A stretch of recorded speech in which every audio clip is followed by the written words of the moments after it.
Hi, Tamilnadu Robotics League ஓட senior arena தான் நீங்கள் பார்த்துட்டு இருக்கிறது. இந்த சீனியர் அரேனாவில் பார்த்தீங்க அப்படின்னா மொத்தம் 2 சிம்பிள் மிஷின்ஸ் இருக்குது. ஒன்று வீல் அண்ட் ஆக்சில் யூஸ் பண்ண மாதிரி இருக்கிற ஒரு ட்ராலி அண்ட் நம்பர் 2 ஒரு டவர் கிரெயின் மாடல். இந்த என்டையர் சீனியர் அரேனா முழுக்க ஸ்டூடெண்ட்ஸ் இந்த டவர் கிரெயின் மாடலில் தான் வந்துட்டு அசம்பிள் பண்ணுவாங்க. இந்த சீனியர் மாடலில் பார்த்தோம் அப்படின்னா 2 ட்ரிக்கியான விஷயங்கள் இருக்குது. ஒன்று சர்க்கியூட் செக்ஷனில் இருக்கக்கூடிய circuit blocks and number 2 mechanical advantage ஜோனில் இருக்கக்கூடிய இந்த டவர் கிரெயின். இப்போது இது ரெண்டுத்தையும் எப்படி சால்வ் பண்ணலாம் அப்படின்றது இண்டிவிஜுவலாக பார்ப்போம். சர்க்கியூட் செக்ஷனில் பார்த்தோம் அப்படின்னா 3 உடன் பிளாக்ஸ் வச்சுருப்பாங்க. ஒரு உடன் பிளாக்ஸ்க்கு மேலேயும் அதுக்கான ரெஸ்பெக்டிவ் காம்பனன்ட்ஸ் வச்சுட்டு அதுக்கான ரெஸ்பெக்டிவ் சர்க்கியூட்கான சிம்பிள் வந்துட்டு குறிப்பிட்டிருப்பாங்க. இப்போ நீங்கள் பார்த்தோம் அப்படின்னா இந்த 3 காம்பனண்ட்டுக்கும் வந்துட்டு 2 டெர்மினல் தான் இருக்கும்.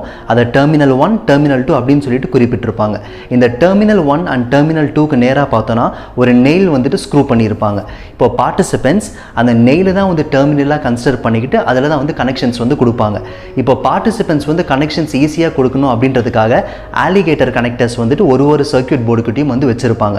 இப்போ பார்ட்டிசிபென்ட்ஸ் ஒரு க்ளோஸ்டு சர்க்கியூட் வந்து கனெக்ட் பண்ணுவாங்க. அதாவது பேட்டரி, மோட்டர், ஸ்விட்ச் போட்டோம் அப்படின்னா சர்க்கியூட் க்ளோஸ் ஆகிட்டு இந்த மோட்டர் வந்து ஆப்ரேட் ஆகிற மாதிரி. இப்போ இதை எப்படி கனெக்ட் பண்ணலாம் அப்படின்றத பார்ப்போம்.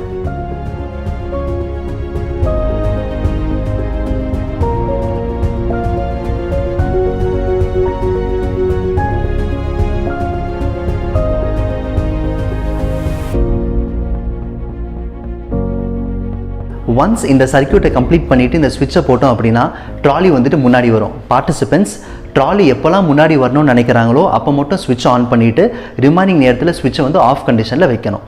சீனியர் அரேனால இருக்கக்கூடிய செகண்ட் ட்ரிக்கியஸ்ட் பார்ட் தான் இந்த டவர் கிரெயின். இந்த டவர் கிரெயின்கான இன்னொரு பேர் வந்து லீவர் கிரெயின். இந்த லீவர் கிரெயினில் பார்த்தோம் அப்படின்னா ரைட் சைடில் மெஷர்மெண்ட்ஸ் கொடுத்துருப்பாங்க அண்ட் ஒரு மெஷர்மெண்ட்டுக்கு கீழேயும் ஹூக்ஸ் இருக்கும். அண்ட் அதே மாதிரி லெஃப்ட் சைட்லேயும் மெஷர்மெண்ட்ஸ் இருக்கும். ஆனால் இந்த 20th அப்படின்ற பொசிஷனில் மட்டும் தான் வந்து ஹூக் கொடுத்துருப்பாங்க. இப்போ இந்த டவர் கிரெயின் வந்து எந்த பிரின்சிபலில் பேலன்ஸ் ஆகும் அப்படின்னா நார்மல் சீசா மாதிரி லெஃப்ட் சைடு அண்ட் ரைட் சைடில் வந்துட்டு அப்ராப்ரியேட்டான வெயிட் வச்சுட்டோம் அப்படின்னா இது வந்து பேலன்ஸ்ட் ஆகிடும்.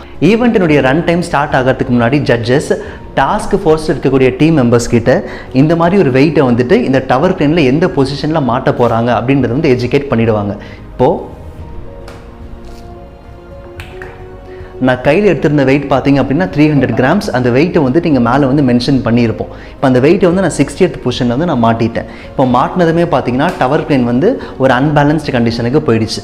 இப்போ டைமர் ஸ்டார்ட் ஆனதுலேருந்து டாஸ்க் ஃபோர்ஸ் இருக்கக்கூடிய டீம் மெம்பர்ஸ் என்ன பண்ணுவாங்க அப்படின்னா இந்த 20th பொசிஷனில் என்ன வெயிட் வச்சா அந்த டவர் கிரெயின் வந்து பேலன்ஸ்டான பொசிஷனில் வரும் அப்படின்ட்டு ஒரு சில கால்குலேஷன்ஸ் பண்ணி அந்த வெயிட்டு தான் வந்துட்டு இந்த ரோபோட்டிக் கண்ட்ரோலருக்கு எஜுகேட் பண்ணி அவங்க ஒரு பிளாக்காக பிக் பண்ணி ட்ராலியில் வந்துட்டு வைப்பாங்க.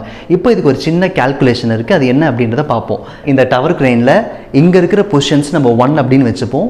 இங்கே இருக்கிற பொசிஷன்ஸை வந்து நம்ம 2 அப்படின்னு வச்சுப்போம். இப்போ ஃபார்முலா என்னன்னு பார்த்தோம் அப்படின்னா W1 × D1 = W2 × D2.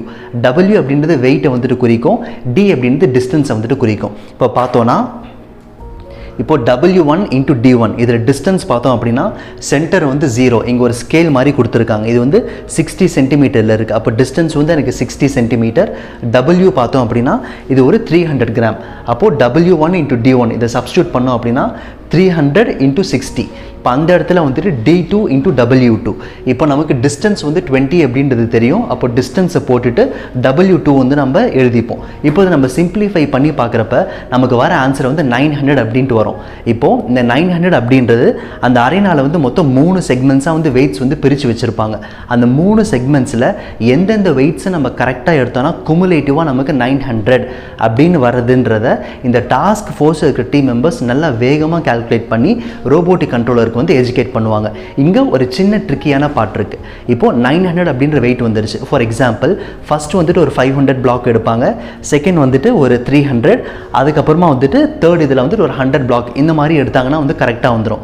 ஒரு பதட்டத்தில் ஃபஸ்ட்டு 500 எடுக்கிறதுக்கு பதில் வேறு கம்மியான வெயிட் எடுத்துட்டாங்கன்னா அதுக்கு நிகரான வெயிட் வந்துட்டு அடுத்தடுத்த செக்மெண்ட்ஸில் வந்துட்டு இருக்காது. ஸோ அதனால் கொஞ்சம் கான்சன்ட்ரேட் பண்ணி எந்தெந்த வெயிட் எங்கெங்கே எடுக்கணுன்றது மட்டும் கான்சன்ட்ரேட் பண்ணி சொல்கிற மாதிரி இருக்கும். இப்போ இங்கே கொடுத்துருக்கிற இன்புட் 300 கிராம் வெயிட்டுக்கு அவுட்புட் என்ன அப்படின்றது ஃபார்முலாவில் போட்டோம். இப்போ நான் பேலன்ஸ் பண்ணி நான் காட்டுறேன். ஒரு 400 கிராம், நெக்ஸ்ட் 300,